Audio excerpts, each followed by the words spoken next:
আব্বা, পরীক্ষায় তো পাশ করলাম। তুমি তো কইছিলা যে পরীক্ষায় ভালো রেজাল্ট করলে রেস্টুরেন্টে কিছু খাওয়াইবা। এ বাবা, তুমি জানো না আজকে কত তারিখ? তোমার না পরীক্ষা শেষ হয়েছে, আমার তো বেতন পাওয়ার এখনো সময় হয় নাই, তুমি এটা বুঝো না? ও আচ্ছা, ঠিক আছে আব্বা, তাহলে তুমিই বলো কবে নিয়ে যাবা।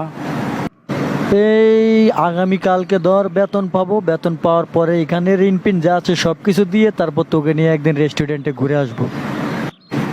আচ্ছা ঠিক আছে আব্বা। তো বাবা, রেস্টুরেন্টে তো আইলাম, তো এখন তুমি কি খাইবা বলো দেহি, তোমার ইচ্ছা মতন আমি তোমারে খাওয়াবো।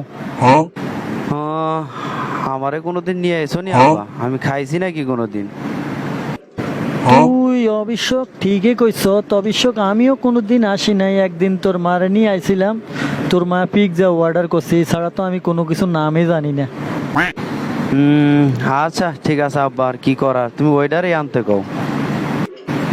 এই ওয়েটার, এদিকে আসো তো। জি স্যার, বলেন কি কি লাগবে, আপনাদের কি লাগবে আপনারা আমাকে বলেন। তুমি তাহলে এক কাজ করো, একটা পিৎজা দাও তো আমাদের দুই বাপ পুতকে।